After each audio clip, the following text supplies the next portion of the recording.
Hei, Elena Cressy dwi'n gweithio i bapur newydd y Guardian, a mae swydd fi'n syml i fod yn hollol obsessed gyda'r we. Dwi'n hoffi pethau fel hyn. Oh, damn. Pethau fel hyn.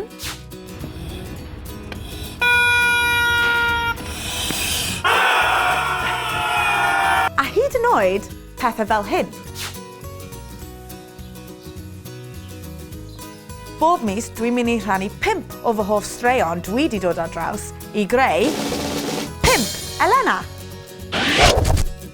Damn, Daniel. Heb os, dyma un o fideos feiral mwyaf poblogaidd eleni. Damn, Daniel. Damn, Daniel. Damn, Daniel. Damn, Daniel. Back at it again with the white van. Dyna fe. Bachgen yn deud, damn, Daniel, i fachgen arall. Am ryw reswm, mae fe wedi mynd yn hollol viral. A i fod yn onest, mwyaf dwi'n gwylio fe, mwy dwi'n ffindio fe'n ffynnu. Daniel and Josh. Damn, Daniel. Damn, Josh. Just out of nowhere, I just came up out of Daniel after school. I was just like, all right, I'm gonna post this on my Snapchat story. So I took a video of him, I was just like, damn, Daniel, just out of nowhere. And it was just, everyone started to love it. Mae'r craze yma di achosi filiynau i creu parodies, ac hyd yn oed remixes. Ewch i wylio nhw. Dros y mis diwethaf, chi siŵr o fod wedi trio gwneud hyn. Sa'n meddwl bod e'n siwto fi. Ie, ar Snapchat nawr, dych chi gallu swopio eich gwyneb gyda phobl arall, ffrwythau, anifeiliaid, llysiau, hyd yn oed teganau. Rhai y gorau, a rhai dim cweit cystal. Mae rhywun hyd yn oed wedi swopio gwyneb nhw gyda nipple rhywun arall. Fe wnaeth calonau trydarwyr dros y byd dorri ym mis Mawrth pan welon nhw tweet ma o Kelsey Harmon o Oklahoma yn America.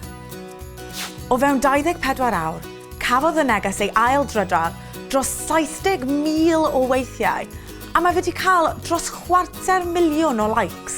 Ac, wrth gwrs, achosodd y stori yma i bobl draws y byd ymateb, yn cynnwys tweets fel hyn. Ond peidiwch chi a phoeni am Pawpaw. Oherwydd y ffys ar Twitter, nath 5 o'r oerion a gollodd y pryd bwyd penderfynu wneud rhywbeth i ddeud sori. Nathon nhw drefnu Pawpaw's Giant Cookout, ac roedd gwahoddiad i bawb dros y byd. Roedd hyd yn oed crysau tŷ ar werth, gyda lluniau o Pawpaw arnyn nhw. Carwch eich neiniau teidio, bobl. Mis diwethaf, dysgodd yr NERC, neu'r Natural Environment Research Council, am y peryglon a'r mwynhad sydd yn dod o crowdsourcing, wrth iddyn nhw ofyn ar y we am awgrymiadau am enw am ei llong ymchwil newydd, sydd yn werth 200 miliwn o bunnoedd gyda llaw. A beth yw'r enw mwyaf poblogaidd yn y pôl ar hyn o bryd? RRS, Boaty McBoatface. Ie, ar y blaen gyda mwy nag 85,000 o bleidleisiau, mae'r enw Boaty McBoatface, sydd yn curo enwau lot mwy difrifol, fel Pride of Britain ac Aurora. Mae James Hand, sef y mastermind yn ôl yr enw anhygoel yma, wedi ymddiheurio am yr hyn mae wedi achosi. Ond mae'r NERC i weld yn mwynhau'r sylw. Mewn datganiad i'r wasg, dwedon nhw, "We are pleased that people are embracing the idea in a spirit of fun." Ond maen nhw hefyd yn dweud nhw fydd yn cael y gair olaf ar yr enw terfynol. Efallai, os gawn ni digon o bleidleisiau, gawn ni weld RRS Boaty McBoatface yn hwylio ar ein cefnforoedd yn y dyfodol. Mae'r pôl yn cau ar yr 15 o Ebrill, so ewch i bleidleisio nawr. Ac i orffen, hwn, cwpl o wythnosau nôl, penderfynodd @Teeny Biscuit i roi y llun yna lan ar Twitter.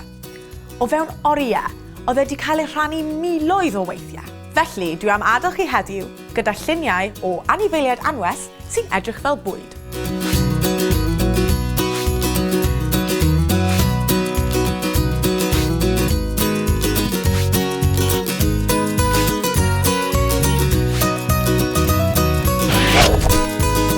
cofiwch i dangysgrifo ein sianel YouTube. Dilynwch ni ar Twitter a hoffwch ein tudalen Facebook. Go! Go!